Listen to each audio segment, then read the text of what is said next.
আমরা একত্রিত হয়ে কোনো ইফতার মাহফিল করতে পারিনি। শেখ হাসিনা দীর্ঘদিন ক্ষমতায় থেকে বিএনপিকে ইফতার পার্টি করতে দেওয়া হয় নাই, কারণ বিএনপিকে একত্রিত হলে ওনার পথ থাকবে না বিধায় বিএনপিকে এক জায়গায় হতে দেয় না। আমরা এই শেখ হাসিনা 5ই আগস্টের পূর্বে আমরা একটা ইফতার পার্টি করতে চেয়েছিলাম, সেই ইফতার পার্টিটি আমাদের করতে দেওয়া হয় নাই।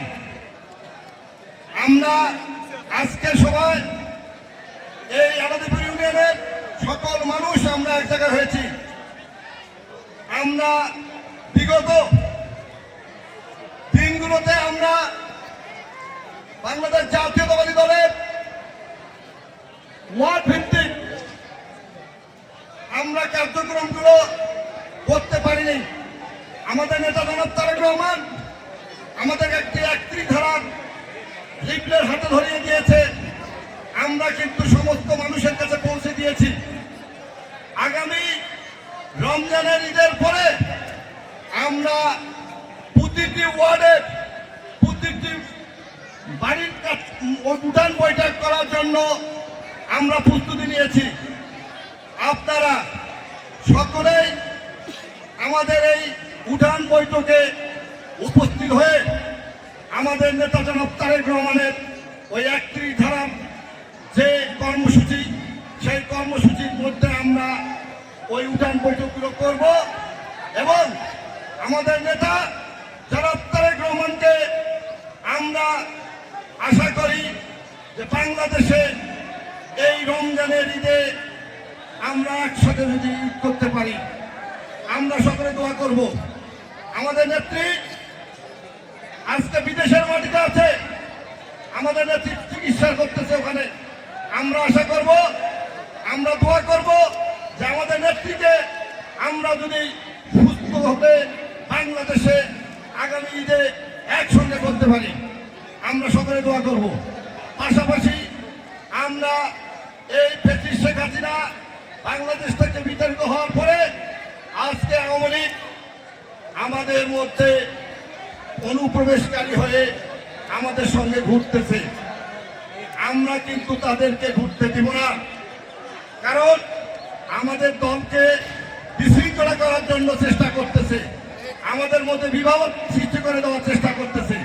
এই সেই আওয়ামী লীগ যারা এই 5ই আগস্টের পিছনে বিএনপির কোন মিছিলে মিটিংয়ে ছিল না, তারা এখন বিএনপির মিছিল মিটিংয়ে আসার জন্য চেষ্টা করতেছে এবং বিএনপির মিছিলকে বা বিএনপির কোন মিটিংকে ভবিষ্যৎ করা যায় সেই পরিকল্পনাগুলো করতেছে শেখ হাসিনা, যারা ওই 5ই আগস্টের পূর্বে 7ই জানুয়ারি নির্বাচন করেছিল, উপজেলা নির্বাচন করেছিল। তারা আজকে বিএনপির আশেপাশে ঘুরঘুর করতেছে। আপনারা সবাই জানেন, সবাই সজাগ আছেন। আজকে তারা বিএনপির প্রথম সারির লাইনে আসতেছে, আমরা কিন্তু তাদেরকে প্রথম সারিতে আসতে দিব না। আপনারা কি বলেন? কারণ ওই 5ই আগস্টের পর ওই উপজেলা নির্বাচনে ওই মিল্টন আওয়ামী লীগ, ওই মিল্টন বাবুল হল আওয়ামী লীগ, তাদের নির্বাচন করেছে 7ই জানুয়ারির পরে নির্বাচন করেছে এবং বিএনপি এখন এইরকম নয় যে বিএনপির স্টেজে আসে তারা বসতে পারবে না, তারা জনতার কাতারে থাকবে, তারা সামনের লাইনে আসতে পারবে না।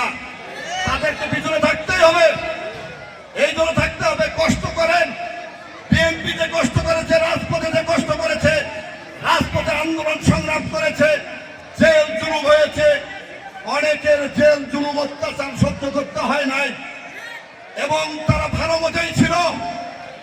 আমরা কিন্তু থেকেছি, তারা এখন আমাদের স্টেজে বসতে চায়, আমরা আমাদের স্টেজে বসতে দিব না। তারা জনতার কাতারে থাকবে।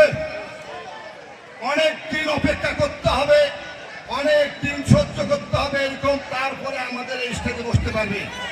প্রিয় ভাইরা, এই ফ্যাসিস্ট শেখ হাসিনা মাঝে মাঝে ওই যে চুলকায় না গা চুলকায় ইন্ডিয়াতে বসে, এই গত কিছুদিন আগে হঠাৎ করে গা চুলকাইছিল, তার বাড়িটাও ভেঙে শেষ করে দিয়ে দিল। আমরা অনেক সময় অনেক কথা শুনতে পাচ্ছি।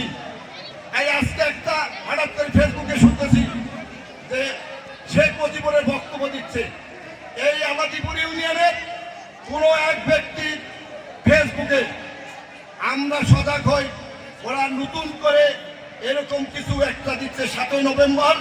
এই কারণে তারা কিন্তু ওই যে শেখ মুজিবুরের ভাষণটা শোনাচ্ছে।